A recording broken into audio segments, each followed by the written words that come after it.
네, 우리 말씀 함께 나누겠습니다. 창세기 28장 10절부터 22절입니다. 창세기 28장입니다.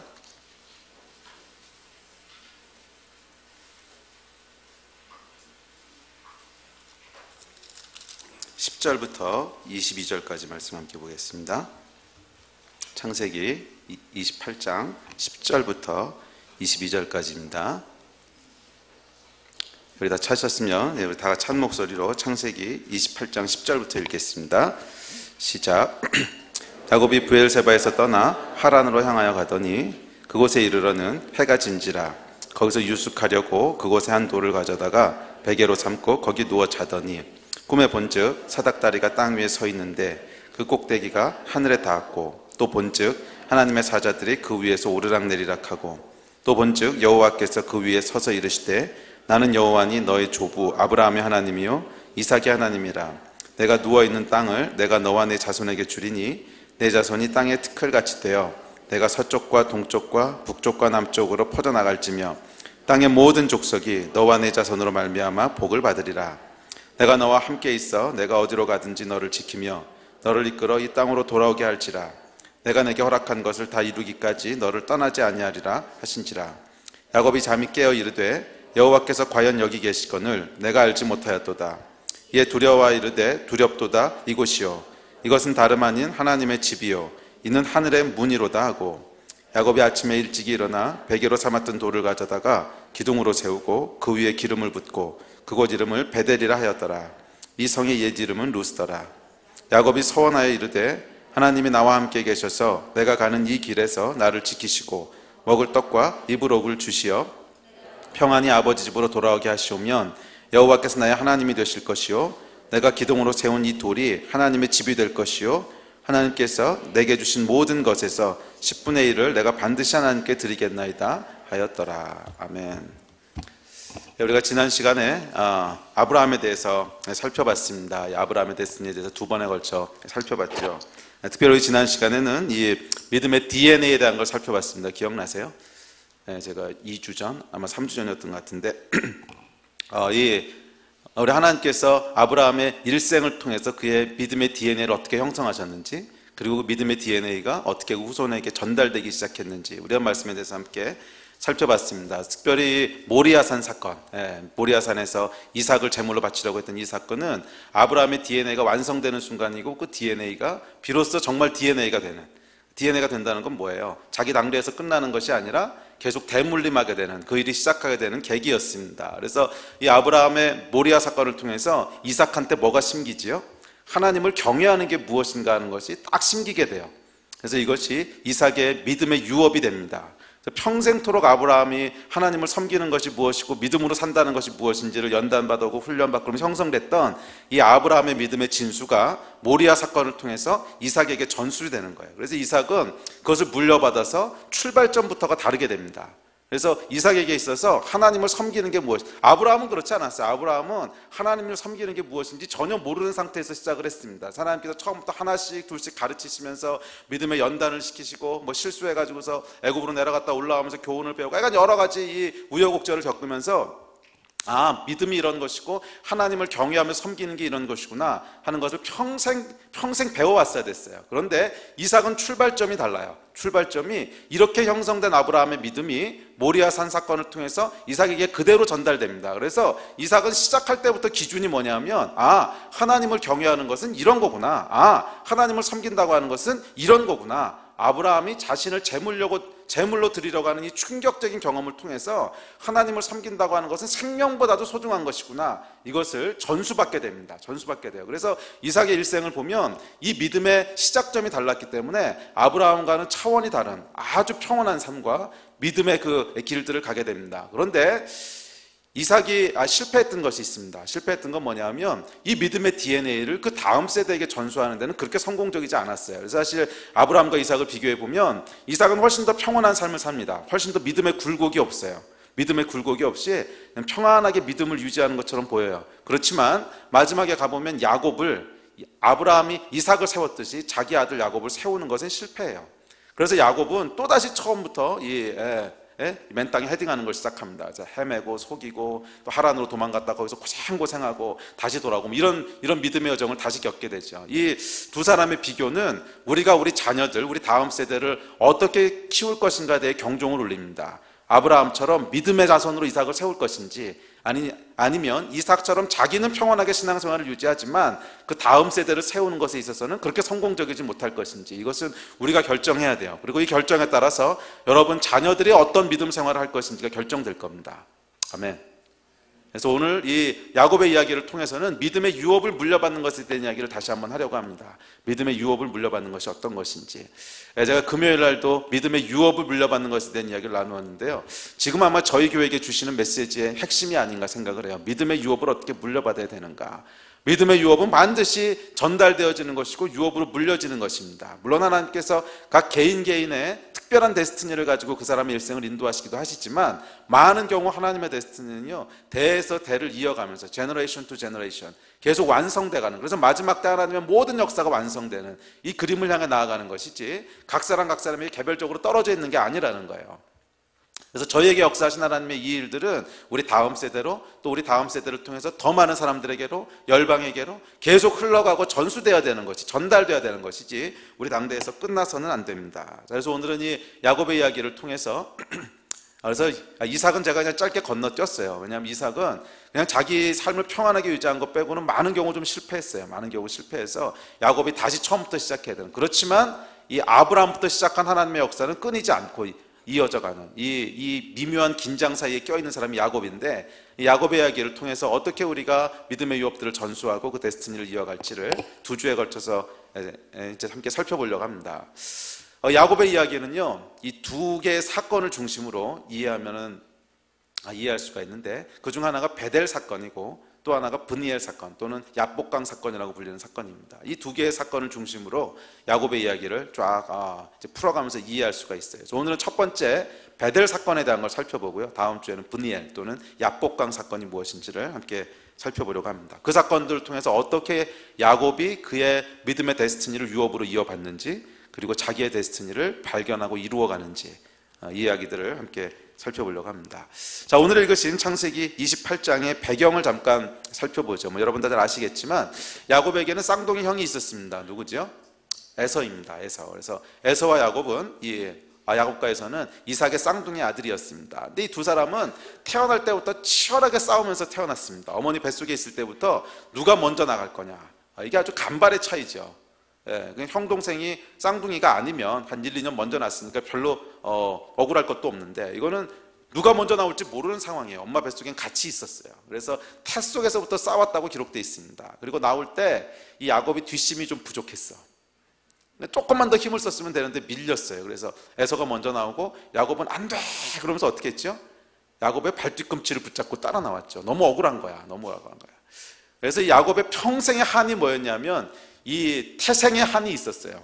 내가 먼저 나올 수 있었는데, 조금만 더 힘썼으면 내가 먼저 나올 수 있었는데. 근데 왜냐하면 이 유대인들에게 장자라고 하는 것은 아주 특별한 의미가 있었습니다. 아버지의 모든 유업, 그의 데스티니를 물려받는 특권이 장자에게 있었어요.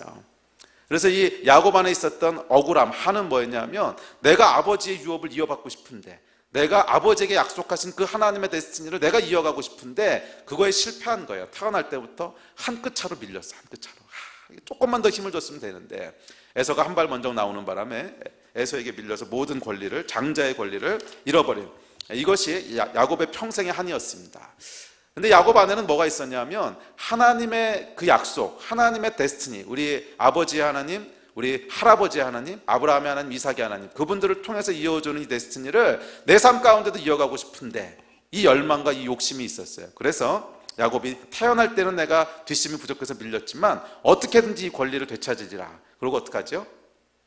기회를 노립니다. 기회를 노리는데 어느 날 기회가 오지요. 에서가 사냥을 나갔다 왔는데 너무 배가 고픈 거예요. 그래서 팥죽 한 그릇을 맛있게 써놓고 이 팥죽과 장자의 권리를 바꾸자, 에서를 파악을 한 거죠. 왜냐하면 에서는 거기에 관심이 없던 사람이었어요. 그래서 에서는 어떻게 보면 이 하나님의 유업을 이어가는 거에는 별로 관심이 없던 사람이에요. 그래서 이 리브가의 판단이 옳았습니다. 리브가는요, 하나님의 유업을 이어갈 사람이 에서가 아니라 야곱이라는 것을 알았어요. 왜냐하면 엄마들이 자녀들에 대해서 훨씬 더 이 분별력이 있고 잘 봐요. 근데 아빠들은 자녀들에 대해서 잘 몰라. 그래서 이삭은 이 분별력이 좀 없어요. 그래서 에서에게 물려주려고 그러는 거예요. 에서에게. 근데 리브가가 보니까 에서가 아니야. 태어나긴 에서가 먼저 태어났지만 에서는 하나님의 유업을 이어가는데 관심이 없어요. 그 증거가 뭐냐면 하나님의 유업을 이어가는 데 있어서 가장 중요한 건 뭐냐면 믿음의 여인을 아내로 얻는 거예요. 왜냐하면 자녀들에게 전달되어야 될 하나님의 그 가치들은 엄마를 통해서 전달되는 거거든. 그래서 믿음의 여인을 얻지 않으면 하나님의 유업은 여기서 끝나는 거예요. 그런데 에서는 믿음의 여인을 얻는 것에 관심이 없습니다. 그냥 이쁜 여자 얻는 것에 관심이 있어요. 그래서 이방 여인들을 아내로 얻습니다. 그리고 뒤에 가보면 이삭과 리브가에게 이것이 큰 근심거리였다고 이야기하고 있습니다. 그러니까 에서는 하나님의 유업을 이어가는 것에 관심이 없던 사람이에요. 그에 반해 야곱은 성격은 좀 음흉하고 성격은 좀 문제가 있는 사기꾼이었지만 그에게는 관심이 있었는데 이게 뭐냐면 하나님의 나라를 이어가고 싶은 그 관심, 그 열정이 있던 사람이었어요. 그리고 리브가가 이것을 본 거예요. 그래서 이 유업은 야곱을 통해서 이어져야 되는데 근데 이 이삭이 말을 안 듣네요. 여러분, 이 자녀 문제에 있어서는요, 웬만하면 아내 말을 들으세요. 그게 맞아요. 이 아버지가 분별력 없이 자녀들에게 이 얘기하자, 이러다 자녀들한테 망칩니다. 하여간 뭐 그래요. 그다음에 우리 어머니들은요, 믿음의 어머니가 되셔야 돼요. 그냥 에서가 조금 더 능력이 있고 조금 더 성격이 좋고 뭐 그렇다고 이 분별력 없이 잘못 자녀들을 이렇게 하면 안 되는 거예요. 하여간 그래서 이 팥죽으로 권리를 삽니다. 권리를 사는데 두 번째 문제가 남았어요. 두 번째 문제가 뭐냐면 장자로서 축복을 받아야 되는 거예요. 아버지로부터. 그래서 기회를 또 노립니다. 근데 여기에는 리브가가 협조를 해줘요. 그래서 리브가와 공모를 해서 아버지와 형을 속이지요. 그래서 아버지가 이제 나이가 많아서 이 눈이 이제 가물가물해졌습니다. 그래서 앞을 잘 못 봐요. 그래서 이제 마지막으로 유언을 하면서 내가 내 아들에게 축복하겠다. 장자의 축복을 이제 물려주겠다. 그러면서 에서에게 짐승을 잡아서 요리를 해오라 그럽니다. 근데 그 틈을 노려서 에서가 사냥하러 나간 틈에 리브가가 야곱을 에서로 변장을 시키죠. 그래서 몰래 들여보냅니다. 그리고 드디어 그렇게도 원하던 아버지의 축복을 받게 되죠. 그래서 이 야곱이 드디어 원하던 장자의 권리를 다 얻었어요. 팥죽을 통해서 합법적으로 장자의 권리를 샀고요. 형으로부터. 아버지로부터 합법적으로 축복, 장자에게 주는 축복을 받게 됩니다. 자, 그런데 그 결과 어떻게 됐죠? 에서가 이를 갈기 시작합니다. 이놈이 나를 두 번이나 속였구나. 그래서 아버지만 돌아가시면 내가 이놈을 가만두지 않겠다. 그래서 이를 갈기 시작합니다. 27장 41절부터 45절입니다. 한번 보시겠어요? 27장 41절부터 45절 같이 읽어보죠. 시작. 그의 아버지가 야곱에게 축복한 그 축복으로 말미암아 에서가 야곱을 미워하여 심중에 이르기를 아버지를 곡할 때가 가까웠은즉 내가 내 아우 야곱을 죽이리라 하였더니 맏아들 에서의 이 말이 리브가에게 들림에 이에 사람을 보내어 작은 아들 야곱을 불러 그에게 이르되 내 형 에서가 너를 죽여 그 한을 풀려 하니 내 아들아 내 말을 따라 일어나 하란으로 가서 내 오라버니 라반에게로 피신하여 내 형의 노가 풀리기까지 몇 날 동안 그와 함께 거주하라. 내 형의 분노가 풀려 내가 자기에게 행한 것을 잊어버리거든 내가 곧 사람을 보내어 너를 거기서 불러오리라. 어찌 하루에 너희 둘을 이르랴. 결국 이 일로 인해서 야곱이 에서를 피해 하란으로 망명길에, 망명이 아니고 유배길이죠. 이게 에서의 노가 풀리면 불러오리라 그랬지만 이게 실제로 여러분 언제까지 노가 안 풀리는 줄 아세요? 이삭과 리브가가 다 죽을 때까지 노가 풀리지 않았어요. 그래서 야곱이 이때가 그의 부모를 본 마지막이었습니다. 이때가 그 부모를 본 마지막이었어요. 다시는 부모를 보지 못해요. 이게 지금 젊은 시절의 야곱인데, 청년 야곱인데 뭐 그때는 미래가 이렇게 풀릴지 몰랐겠죠. 하여간 기약 없는 길을 떠나는 거예요. 언제 돌아올지, 언제 우리 에서의 노가 풀릴지, 평생 안 풀릴지 전혀 모르는 이런 상황에서 유배길을 떠나게 됩니다. 여러분 이 상황이 이해가 되세요? 지금 28장의 배경이 되는 설명입니다. 집에서 쫓겨난 것입니다. 그렇게도 아버지의 유업을 잊고 싶어 했는데 유업을 잊는 것은 고사하고 그 집에서 쫓겨나 집도 절도 없이 먼 유배의 길을 떠나게 된 것입니다. 근데 여러분 당시 여행은요 오늘날과 달랐다 그랬죠. 여러분 아브라함 할 때 기억나세요? 본토 친척 아비 집을 떠나는 것은 대단히 미친 짓이었습니다. 왜냐하면 아무도 그렇게 하지 않아.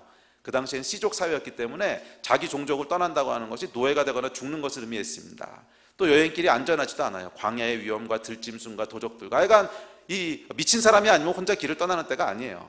하란에서 가나안 땅까지 아브라함이 왔던 여정이 미친 일이었는데 반대로 가나안에서 지금 하란으로 돌아가는 게 똑같은 길이라는 거예요. 방향만 반대지. 이 야곱이 사람들이 전혀 하지 않는 아주 위험한 생사를 보장할 수 없는 그런 길을 떠나게 되는 거예요. 왜? 형이 죽이려고 하니까. 이것이 이 이야기의 배경입니다. 하란을 떠나서 가나안으로 가는 보이는 소망이 없습니다. 과연 내가 오늘 무사히 하루를 넘길 수 있는 건지 사나운 짐승을 만나진 않을지 뭐 도적을 만나면 어떻게 하지? 더 우울한 것은 소망이 보이지 않아요. 언제 이 유배의 길이 끝날지, 언제 다시 집으로 돌아올지 기약이 없습니다. 또 하란에서 과연 무엇이 기다릴지, 이 하란에서 그 삼촌 라반과 연락이 안 된 지가 벌써 오래인데 라반이 거기 살고 있을지, 다른 곳으로 이주했을지, 죽었을지 전혀 모르는 거예요. 또 라반이 자기를 믿어줄지 환대할지 전혀 알 수 없는, 하루하루가 이 생명의 위협 가운데 있는, 내가 이러다 죽는 게 아닌가, 괜히 뭐 하나님의 유업이다, 축복이다 욕심냈다가 이게 뭐냐, 뭐 이런 생각이 들 만한 그런 상황이었습니다. 오늘날로 말하면 뭐냐 하면요, 신앙의 욕심 때문에 내가 정말 제대로 한번 신앙생활 해봐야지, 진짜 하나님 말씀대로 살아야지, 그랬다 쫄딱 망하게 된 이런 상황이라는 거예요. 이해가 되세요? 사업을 하는데 내가 진짜 믿음으로 하는 말씀대로 그냥 했으면 잘 나갈 수 있었는데 진짜 믿음대로 그랬다가 다 망해가지고서 빚더미에 올라가고 가족은 뿔뿔이 흩어지고 뭐 이렇게 된 상황이라는 거예요. 지금 원망이 나올 법한 상황이라는 거예요. 도대체 내가 왜 뭐 이런, 이게 지금 야곱의 상황이었어요. 야곱이 어느 정도로 궁지에 몰렸냐면 잘 집이 없었어요. 그래서 노숙을 하는 겁니다. 노숙을 하는데 비계가 없어서 돌멩이 갖다 놓고 그 차가운 광야에서, 여러분 이스라엘의 광야는요 밤에 굉장히 춥습니다. 사막 기후이기 때문에 그 추운 곳에서 돌베개를 베고 이렇게 정말 비참하게 막막하게 자고 있는 그런 상황이었습니다. 그런데 놀라운 일이 벌어집니다. 그런데 놀라운 일이 벌어져요. 이 막막함 가운데 있던 야곱에게 하나님이 찾아오신 거예요. 이것이 베델이에요. 이것이 베델 사건입니다. 어느 날 차가운 길가에서 돌을 베개 삼아 차가운 땅바닥에 노숙하고 있는데 이 비참한 야곱 위에 하늘이 열리는 거예요. 베델 위에 하늘이 열렸다 그랬죠. 하늘의 문이라 그랬죠. 하늘이 열립니다. 그리고 그 위에 천사들이 왕래하며 하나님께서 강림하시는 것을 야곱이 경험하게 됩니다. 왜 하나님이 강림하세요? 이 야곱의 모든 부족함에도 불구하고 야곱 안에 있던 열정을 하나님이 보신 거야. 무슨 열정? 하나님의 약속을 이어가야겠다는 이 열정. 우리 아비의 하나님, 우리 할아버지의 하나님, 그분의 데스티니의 유업을 내가 이어가고 싶다는 이 열정, 이걸 하나님이 보신 거예요. 그리고 이 광야 가운데 돌베개 베고 자고 있던 이 야곱에게 하나님께서 찾아오십니다. 그리고 이 베델에서 새로운 하나님의 언약이 선포됩니다. 그런데 이 언약의 내용이 뭐냐면, 오늘 읽어보신 본문인데요, 어디서 많이 들었던 언약 아니에요? 베델에서 야곱에게 하나님께서 처음으로 언약을 맺으시는데 이 언약의 내용이 어디서 많이 들었던 거 아니에요? 어디서 들으셨어요? 이 언약을 아브라함에게 하셨던 말씀이야. 내가 내 후손으로 땅에 티끌같이 많게 할 것이고 동과 서와 남과 북의 모든 땅을 네게 줄 것이고 내 후손이 번성케 될 것이고 너는 복의, 똑같은 예언이에요. 아브라함에게 주셨던, 아브라함과 주셨던 똑같은 언약을 야곱에게 다시 맺으시는 거예요. 다시 맺으시는 거예요. 예, 맞아요, 여러분. 바로 이때 야곱이 그렇게도 원했던 언약의 데스티니가 계승되기 시작한 사건이라는 거예요.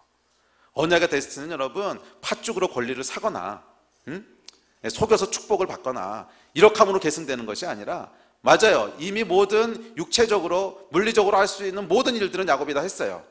팥죽으로 권리도 샀고요, 아비의 물리적인 축복도 받았어요. 그렇지만 언약의 계승자가 되고 데스티니의 유업을 이어가기 시작한 것은 팥죽으로 산 그때 일어난 게 아니라는 거예요. 이삭의 축복을 받은 그때 일어난 게 아니라는 거예요. 어디서 일어나요? 베델에서 일어난다는 거예요. 베델에서 언제? 하나님을 만남으로 그분이 다시 한번 이 언약을 갱신하실 때, 그래서 아비의 하나님, 할아버지 하나님이 아니라 이제는 너의 하나님이다. 내가 아브라함의 하나님이 아니고 이삭의 하나님이 아니고 너의 하나님이다. 내가 아브라함께 맺었던 언약이 아니고 이삭과 맺었던 언약이 아니고 내용은 비록 같을지라도 내가 너와 맺은 언약이 이것이다. 이것이 확인되는 순간 야곱이 비로소 아브라함과 이삭의 유업을 이어가는 자로 서게 됐다는 거예요. 이 경험이 있어야 합니다. 이 경험이. 제가 이 말씀을 준비하면서요, 모태신앙에 대한 생각들이 참 많이 났어요. 이 모태신앙을 요즘 여러분 부르는 재밌는 표현들이 못된 신앙, 모태신앙, 뭐 이런 모태신앙, 뭐 이런 거 있죠. 모태신앙은 못한다는 거야, 아무것도. 모양만 있지 능력이 없다는 거야. 예수 믿는지 안 믿는지도 모르겠다는 거야. 물에 물 탄 듯 술에 술 탄 듯 흐리멍텅하다는 거야. 못된 신앙이라는 거야. 머리만 커가지고서 하나도 할 줄 아는 게 없다는 거야. 이게 여러분 모태신앙에 대한 별명들이거든요. 그런데 여러분 모태신앙이 그런 게 아닙니다. 한번 생각해 보세요. 왜 모태신앙이 나쁜 거겠어요? 부모가 믿음으로 살았는데 왜 자녀가 축복을 안 받아? 이상하잖아. 모태신앙은 여러분 하나님의 축복이에요. 이 가운데 모태신앙인 분 한번 손 들어보세요. 그래요. 한 3분의 1쯤 되는 것 같은데, 여러분들은요, 하나님의 축복을 받은 자예요. 축복을. 출발점부터가 다른 거야. 할렐루야. 이렇게 믿음이 출발점부터가 다른 거라니까. 아멘.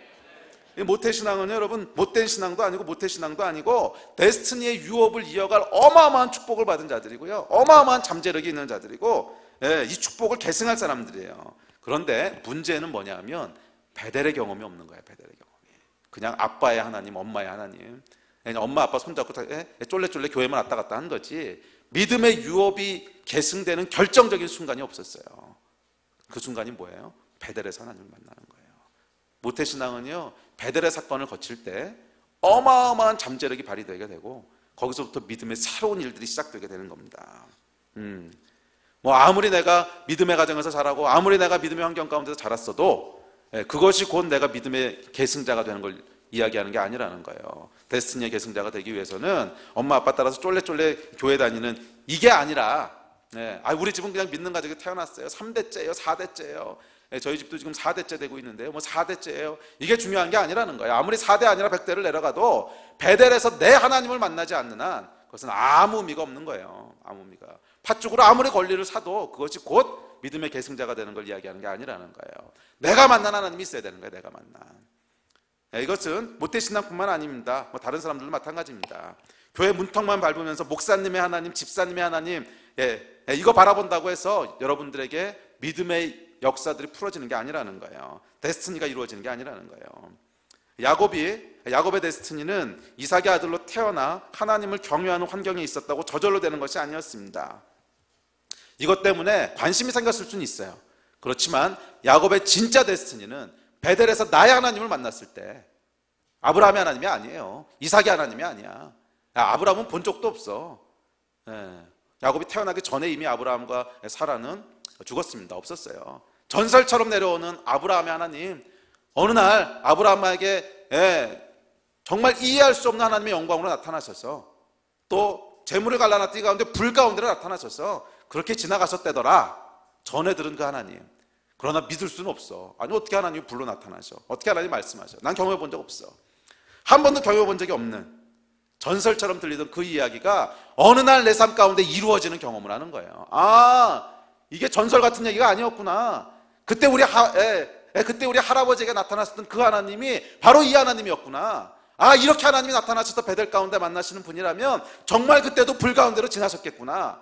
이것이 경험되어지는 순간, 거기서부터 믿음의 계승자로서의 야곱의 이야기가 시작되는 겁니다. 여러분, 모태신앙이든 아니면 여러분이 처음 믿으셨든지 간에 여러분의 하나님이 있어야 되는 거예요. 내 하나님. 내 하나님 있으세요? 목사님의 하나님 말고, 집사님의 하나님 말고, 그분들의 삶을 보면 좀 신령한 것 아닌가? 신령이 어쩐지 모르겠지만, 우리 목사님 보면 신령한 것 같아. 그거 가지고 안 된다는 거예요. 우리 집사님 보면 예수 잘 믿는 것 같아. 그건 그분이 예수 잘 믿는 거지. 난 좋은 교회 다녀. 그래서 우리 교회가 좋은 교회인데, 이게 여러분, 이 교회마다 갖고 있는 진짜로 부서져야 될 견고한 진인 거 아세요? 우리 교회 좋아. 세상에 좋은 교회가 어딨어? 좋은 믿음만 있는 거지. 아무리 좋은 교회 다니고 아무리 깨있는 교회 다녀도 내가 하나님 만나지 못하는 게 무슨 상관이냐는 거야. 내가 아브라함의 손자요 이삭의 아들로 태어났어도 내가 베델에서 하나님을 만나지 못하면 야곱은 사기꾼일 뿐이에요. 야곱의 인생은 사기꾼일 뿐이라고. 이스라엘이 아니라고. 여러분, 여러분의 하나님을 만나셔야 됩니다. 내가 어떤 교회 다니고 이런 거 아무 상관없어요. 아무 상관없어. 내가 얼마나 대단한 믿음의 아무 상관없어. 내가 베델에서 하나님을 만난 적이 있느냐. 이게 있어야 된다고. 이게. 여러분은 돌아갈 베델이 있으세요? 베델이 있으세요? 베델을 가지셨어요? 이 베델은 야곱에게 엄청난 힘이 됐습니다. 하나님이 나와 함께 하시는구나.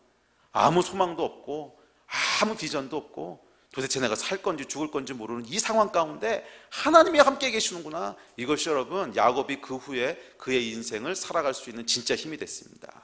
그래서 살펴보겠지만 야곱은요, 인생의 위기의 순간마다 어디로 돌아가는 줄 아세요? 베델로 돌아가요.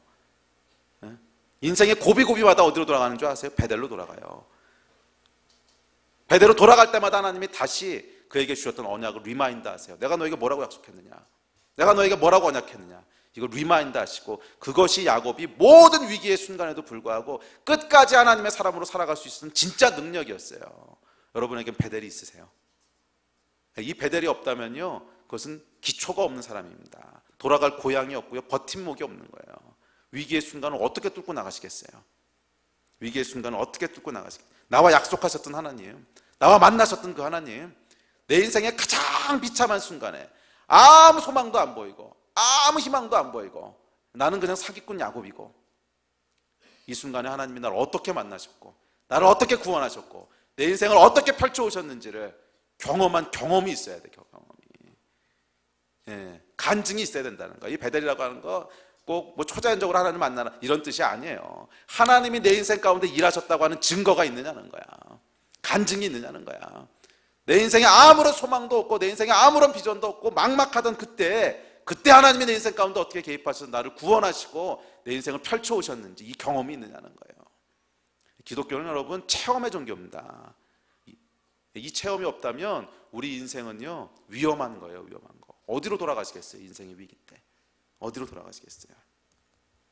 모태신앙이 아니라 베델신앙이 있어야 됩니다. 아멘. 모태신앙이 아니라 베델신앙이 있어야 돼요. 베델의 체험을 하신 여러분 되시기를 주의 이름으로 축복합니다. 이 베델의 체험은 이후 야곱의 인생의 중요한 기초가 됩니다.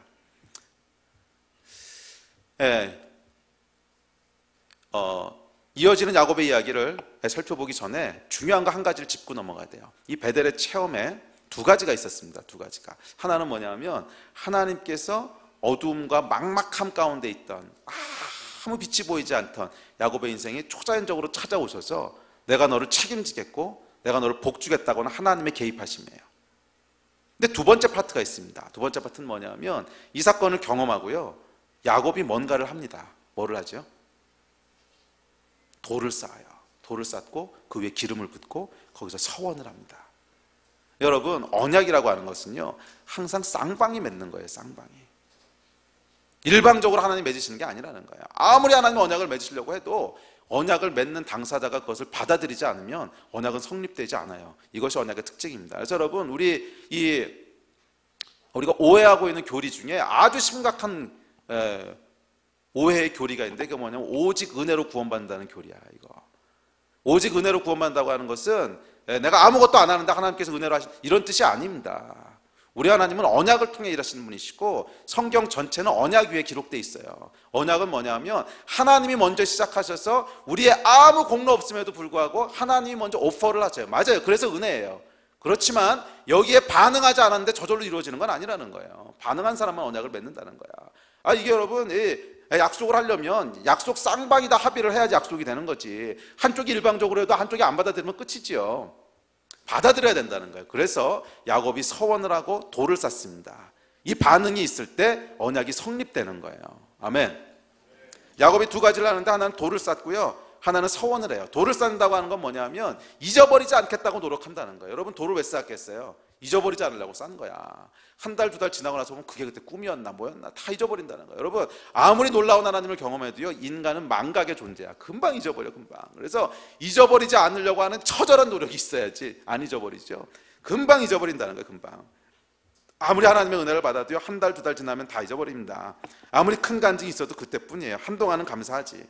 한동안은 열심히 주를 섬깁니다. 교회도 열심히 나오고 셀 모임도 적극적으로 나오고 말씀 읽고 기도하고 다 해요. 그런데 문제는 이게 오래가지 않는다는 거야. 금세 잊어버린다는 거야. 한 달, 두 달, 좀 길면 1년, 2년 지나면 다 잊어버리고 언제 그랬냐는 듯이 망각합니다. 베델의 감동과 감사가 다 사라져요. 원망과 불평이 쌓입니다. 주님이 어떤 상황에서 나를 구원하셨는지를 잊어버린 거예요. 근데 하나님 이것을 기뻐하지 않으세요. 우리 하나님이 언약을 맺으실 때 우리에게 요구하시는 게 뭐냐면 잊지 않고 기억하라는 거예요. 내가 너를 어떻게 구원했는지. 돌아보세요 여러분. 어떤 상황 가운데 하나님 여러분 구원하셨는지, 내가 어떤 상황 가운데 있었는지, 그곳에서 하나님이 나를 어떻게 건지셨는지 기억나세요?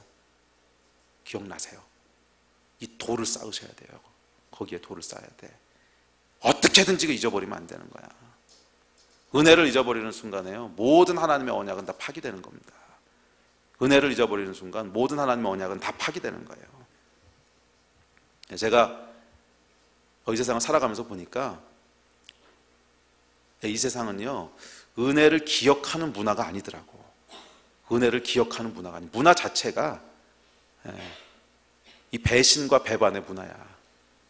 등에다 칼 찌르는 것이 아주 일반화되어 있어요, 이게. 제가 이번에도 여러 나라들을 다니면서 이런 걸 너무 많이 봤어요.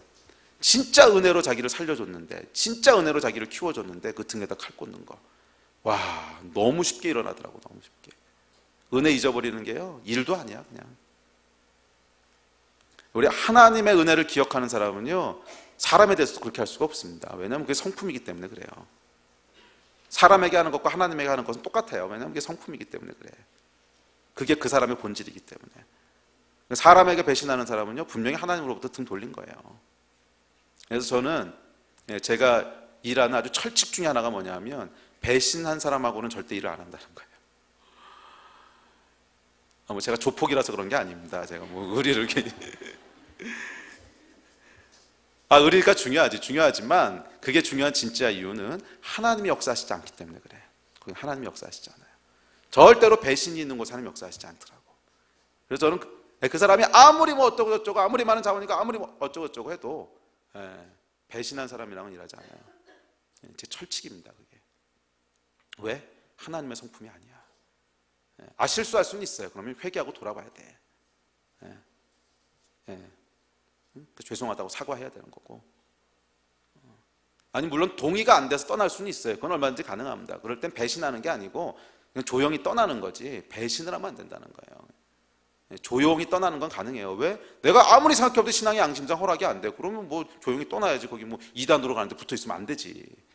그 얘기하는 게 아니에요. 그건 조용히 떠나면 돼요. 배신하는 거 말이야. 배신. 은혜를 기억해야 됩니다. 은혜를. 이 돌을 쌓을 줄 알아야 돼. 돌을. 그때 하나님이 역사하시는 거예요. 아멘? 여러분, 은혜의 순간들을 기억하시기 바랍니다. 망각이 심하시면요, 집에다가 돌이라도 갖다 두세요. 전혀 생뚱맞은 곳에 돌 하나 둬보세요. 그러면 계속 물어볼 거 아니야, 집에 오는 사람. 저 돌이 뭐예요? 그때마다 리마인드 될 거 아니야, 그거는. 내가 하나님이 이렇게 하셔서 저렇게 쌓은 것. 그때마다 리마인드 될 거 아니에요. 그럼 그때마다 다시 한번 감격하고, 생뚱맞은 돌이라도 하나 갖다 두시라고. 더 좋은 건 그 돌에다가 기름이라도 한번 부어서 갖다 두세요. 했잖아, 야곱이. 그럼 사람들이 물어볼 거 아니야. 저 돌은 왜 저기 있으며 저기는 얼룩은 뭡니까? 그럼 그때마다 설명할 거 아니야. 집에 돌 하나씩 갖다 두세요. 은혜 잊어버리지 않으려면. 그걸 못하겠으면 핸드폰에다가 배경화면이라도 까세요. 돌멩이 사진 하나 갖다 놓으시고. 그럼 물어볼 거 아니야. 이렇게 안 물어볼 만한 거 하지 마시고요, 굉장히 생뚱맞은 걸 하세요. 그러면 물어볼 거 아니야. 너는 왜 핸드폰에다 이런 이상한 거 깔고 다니냐? 그러면 설명할 때마다 리마인드 될 거 아니야. 하여간 하나님께서는요, 우리가 기억하기를 원하세요. 기억하기를. 아멘. 하여간 뭐 기억하기 위해서 애쓰시기를 원하세요. 은혜를 잊어버리면 안 되는 거예요. 이래야 언약이 성립이 돼요. 아멘.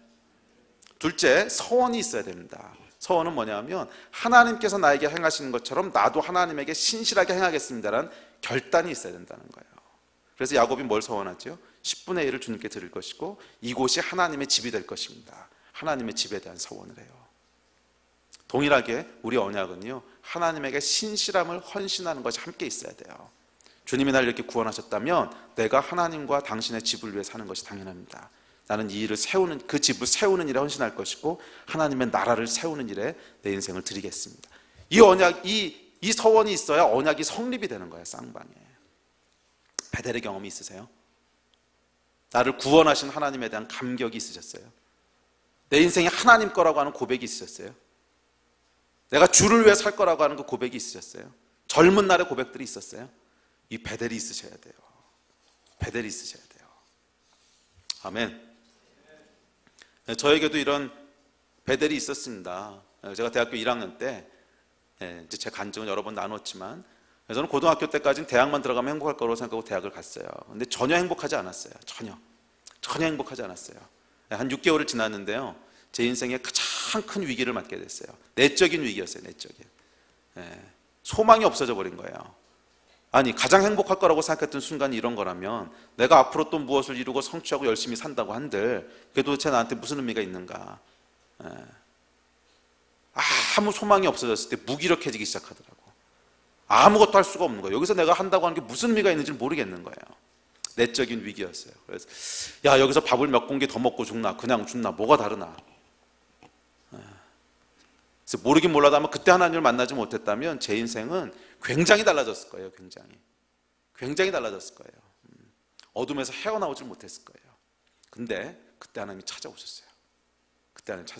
어느 선배 전도를 통해서요. 모태신앙이었는데 제가 베델의 경험을 했어요. 전도받고 바로 제가 영접하진 않았습니다. 근데 밤에 돌아가서 집에 혼자 잠을 자는데 기도해야겠다는 생각이 나는 거예요. 내가 평생 섬겨왔던 하나님인데. 그래서 기도를 시작했는데 그 기도 때 하늘이 열렸어요. 제가요 평생 5분 이상 기도해 본 적이 없거든요. 근데 그날 밤새도록 기도를 했다는 게 아니야. 아침까지 하늘이 열렸어요. 제가 울기 시작했는데 하나님이 살아계시다고 하는 걸 알았어요. 밤새도록 울고 밤새도록 하나님 살아계신 걸 알고 새벽에 제가 하나님 앞에 헌신하게 됐어요. 아, 하나님 살아계시군요. 내 인생은 하나님 겁니다. 그리고요 제 인생이 바뀌었어요. 그 이후로는 한 번도 어둠 가운데 있었던 적이 없어요. 내가 뭘 위해 살아야 되는지도 알게 됐어요. 새로운 생명이 됐어요. 이게 베델이에요. 이 베델 경험이요 모태신앙으로 평생 살아. 저는요 팥죽 통해서 권리도 있었고요, 제가 물리적으로도 장자였어요. 저희 아버님도 장자셨고 팥죽 권리가 있었어요. 축복도 다 받았어. 근데 그렇다고 되는 게 아니라고. 그렇다고 이 베델의 경험이 있을 때 비로소 거기서부터 믿음의 유업들이 계승되기 시작하는 겁니다. 이건 물리적으로 장자고 차자고 아무 상관없어. 베델의 경험이 있는 순간, 거기서 하나님께서 언약을 리뉴하시는 그 순간, 거기서부터 우리 인생의 데스티니가 시작되는 겁니다. 아멘. 이것을 찾으시기 바랍니다. 다시 야곱의 이야기로 돌아갑니다. 이후 베델의 체험은 야곱 인생의 위기 때마다 그의 인생을 지탱해주는 버팀목이 됐습니다.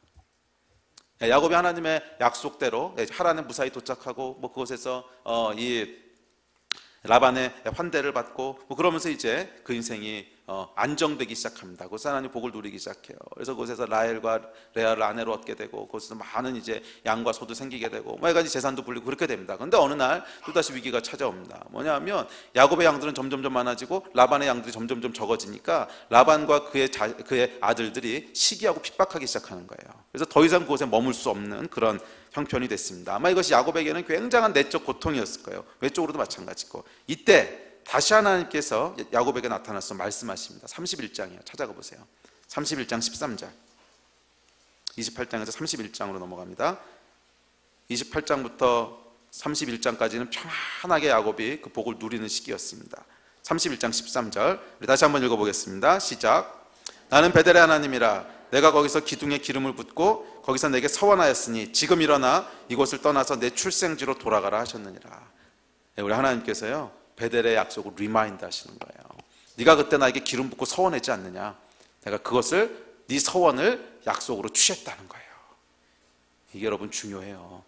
특별히 젊은이들, 우리 주님의 언약의 말씀 앞에 반응하는 서원이 반드시 있어야 돼요. 내가 주님 앞에서 주님 말씀대로 살겠습니다. 내가 하나님의 집을 세우겠습니다. 이 서원이 있을 때 하나님이 그것을 취하시는 거예요. 약속으로. 그리고 이 위기의 순간에 다시 하나님께서 그 베델로 돌아가라고 말씀하세요. 베델로 돌아가라. 믿음의 초석, 언약의 초석, 그걸로 돌아가라는 거예요. 여러분은 베델이 있으십니까? 오늘 설교의 제목이요, 베델이 있으십니까요? 베델이 있으십니까? 그때, 그 위기의 때, 정말 머리 붙일 것도 없고 정말 베개도 없어 돌베고 자던 그때, 내일이 보이지 않고 아무것도 의지할 것 없던 그때, 거기서 하나님이 나를 찾아오셨지. 거기서 약속하셨지. 맞아, 그것이 내가 오늘까지 살아올 수 있는 힘이었지. 이 베델, 그 하나님의 약속. 맞아, 내가 거기서 돌을 세우고 기름 부어서 하나님의 집으로 삼았지. 내가 그때 하나님에게 서원했었지. 이 베델이 있으세요. 돌아갈 베델이 있으세요. 영적인 고향이 있으세요. 베델이 중요한 이유는요, 인생의 위기 때마다 그것이 우리의 버팀목이 되기 때문에 그렇습니다. 다시 하나님의 은혜로 야곱이 고향으로 돌아옵니다. 근데 고향으로 돌아와서는요, 이 돌아올 때 이 베델의 은혜를 다시 경험해요. 에서가 환대를 해줍니다. 이게 사실 불가능한 일이죠. 라반이 환대해 준 것도 불가능했지만 에서가 환대해 주는 것도 불가능한 일이었어요. 자기를 죽이겠다고 했던 그 형이 자기를 환대해 주고 살 땅을 주고, 어쨌거나 그렇게 돌아와서 하나님의 약속대로 다시 아비의 땅에 정착하게 됩니다. 그리고 몇 년이 흘러가요. 또 위기가 생겼습니다. 딸 디나의 사건이 터집니다. 34장 기억하세요 여러분? 딸 디나의 사건. 가나안 땅 하몰의 아들 세겜이 이 딸 디나를, 야곱의 딸 디나를 사랑해서 그를 취해갔습니다. 납치해간 거, 보쌈해간 거예요. 그것에 화가 나서 이 디나의 오라비들인 시므온과 레위가 이 하몰과 세겜을 속이죠. 우리 누이를 너에게 줄 수 없다. 우리 누이를 너희가 아내로 맞으려면 할례를 받아야 된다. 그래서 다 할례 받게 해놓고서는 그날 쳐들어가서 다 죽여버립니다. 왜? 할례 받으니까 싸울 수가 없거든. 다 죽여버려요. 그런데 여러분, 이것이 보통 사건이 아니었습니다. 보통 사건이. 이게 왜냐하면 아브라함과 이삭과 야곱은요, 가나안 땅에서 원래부터 살던 사람들이 아니거든. 손님으로 와 있는 거거든요. 가나안 땅의 원래 정착민들이 배려해줘서 그냥 살게 해준 손님이에요. 그래서 아브라함이요, 발붙일 땅이 없었잖아요. 그러니까 마지막에 자기 묘지 구할 때도 처음으로 자기가 묘지 구할 때 자기 소유의 땅을 처음으로 얻어요, 아브라함이. 아니, 그런데 지금 이 가나안의 왕이었던 하몰과 왕자였던 세겜을 죽임으로 말미암아 모든 가나안 사람들의 적이 된 거예요. 모든 그러니까 이제는 전쟁이에요, 전쟁. 그것도 한두 명이 아니라 가나안의 모든 사람들이 전쟁을 일으킨다는. 왜냐하면 위협을 느끼기 시작했던 가나안. 아니, 얘네가 그냥 살게 해줬더니 조금 세력이 커지니까 마음에 안 든다고 죽이네. 우리도 죽일 수 있잖아. 그러니까 이 상황이 된 거예요. 그래서 크게 걱정을 합니다. 크게 걱정을 해요. 그것이 34장, 35장의 얘기죠. 34장. 34장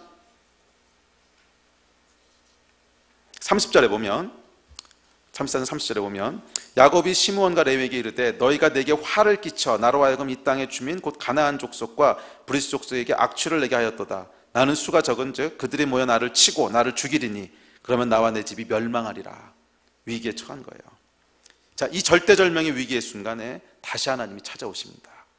35장 1절부터 3절이에요. 다시 한번 읽어볼까요? 35장 1절부터 3절 시작. 하나님이 야곱에게 이르시되 일어나 베델로 올라가서 거기 거주하며 내가 내 형 에서의 낯을 피하여 도망하던 때에 내게 나타났던 하나님께 거기서 제단을 쌓으라 하신지라. 야곱이 이에 자기 집안 사람과 자기와 함께한 모든 자에게 이르되 너희 중에 있는 이방 신상들을 버리고 자신을 정결하게 하고 너희들의 의복을 바꾸어 입으라. 우리가 일어나 베델로 올라가자. 내 환난 날에 내게 응답하시며 내가 가는 길에서 나와 함께 하신 하나님께 내가 거기서 제단을 쌓으려 하노라 하매.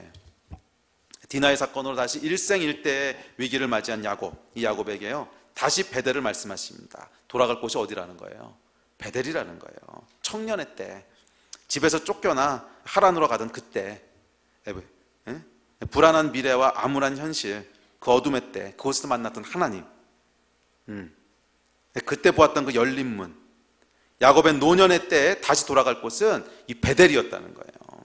그때 그렇게 역사하셨던 하나님, 그때 그 베델의 약속대로 지난 세월 동안 신실하게 언약을 지키시고 이루어오신 하나님, 그 하나님이 오늘도 나를 구원하실 것이고 에서의 손에서 나를 구원하셨던 그 하나님이 오늘 이 가나안 사람들의 손에서 나를 구원하실 것이고, 라반에게서 큰 부를 얻게 하시고 레아와 라헬을 주시고 12아들을 주신 그 하나님께서 오늘의 이 위기 가운데서도 나를 지키실 것이다. 베델로 가자. 여러분, 이것이 야곱 인생의 진짜 비결이었습니다. 위기의 때마다 믿을 구석이 있었던 거예요. 돌아갈 베델이 있었습니다. 여러분들은 이 베델을 가지고 계십니까? 특별히 젊은이들, 베델을 가지고 계세요? 청년의 때 나를 구원하신 그 하나님에 대한 경험이 있으세요? 그것이 없다면 지금 베델을 가지셔야 돼요. 우리 청년의 때를 지나서 노년의 때를 향해 가시는 분들, 베델이 있으세요? 베델이? 없다면 지금이라도 베델을 가지셔야 돼요. 그리고 여러분의 베델이 있다면 돌을 쌓고 기억하셔야 돼요.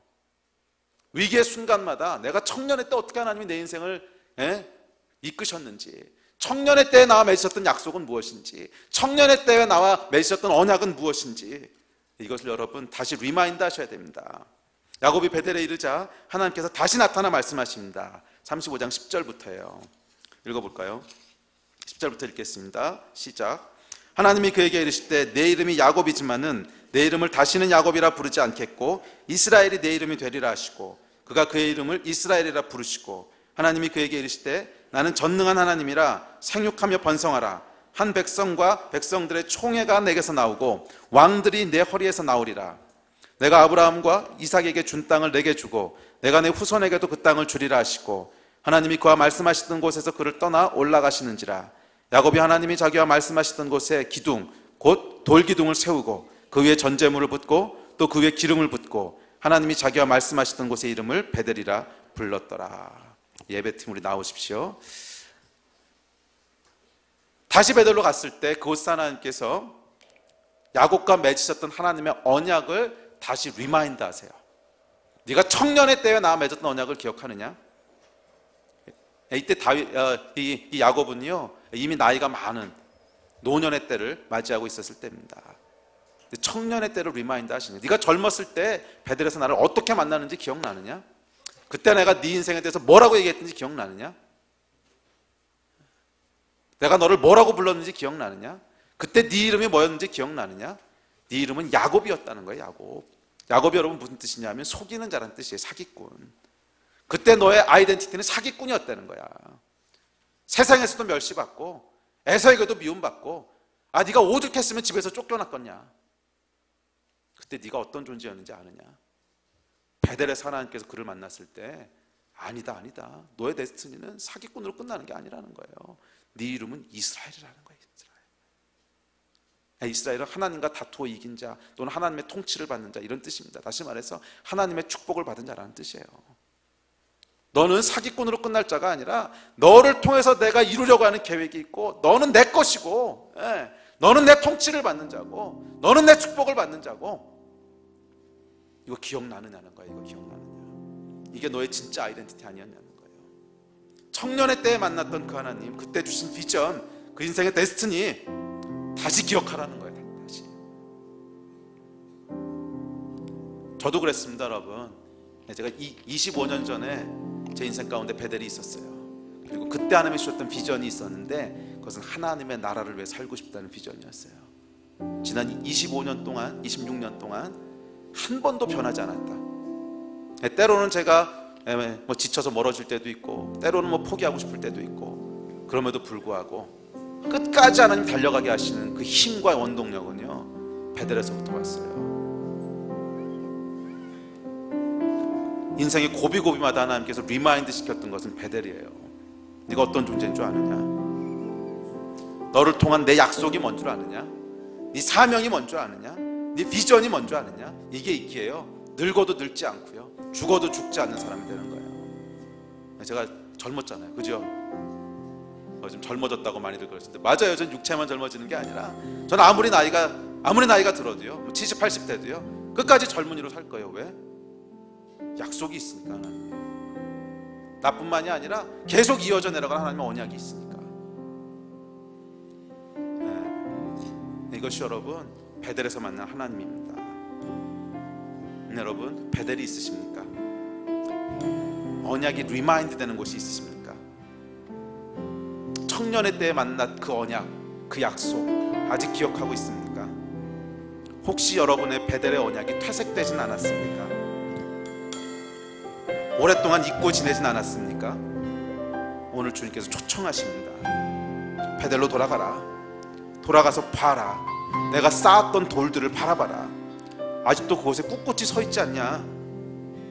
그 돌들은 변치 않고 서 있지 않느냐? 이 돌들이 변치 않을 텐데 너와 나의 언약은 변치 않는다. 베델의 약속은 퇴색되지 않는다. 돌아가서 보라. 돌아가서 보라. 너와 내가 맺었던 언약의 약속들을 보라.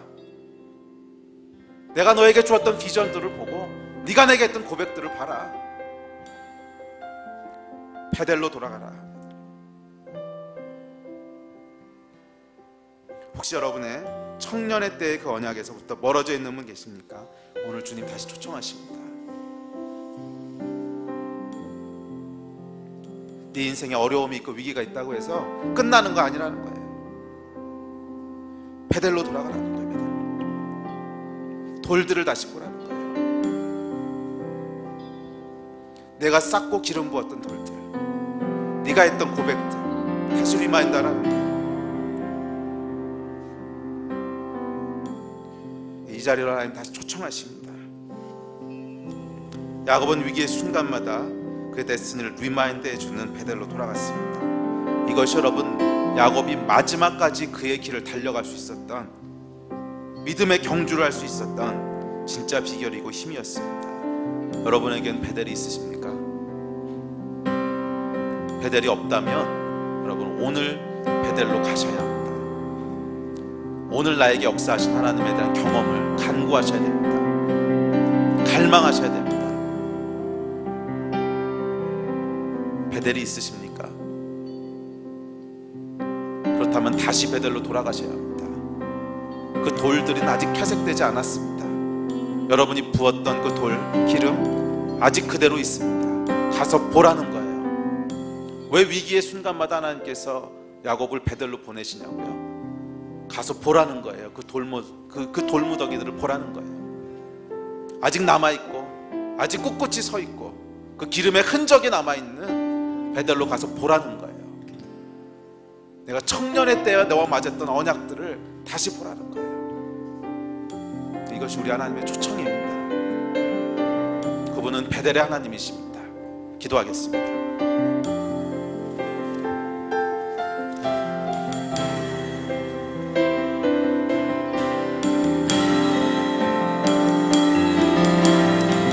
네, 맞습니다. 우리의 믿음이 시작되는 곳, 우리의 인생이 시작되는 곳은 베델입니다. 그것은 팥죽으로 권리를 사는 것도 아니고, 그것은 형식적인 아비의 축복을 받는 것도 아니며, 그것은 베델에서 하나님과의 인카운터입니다. 내 인생에 들어오신 하나님, 내 인생에 찾아오신 하나님. 베델이 있으십니까?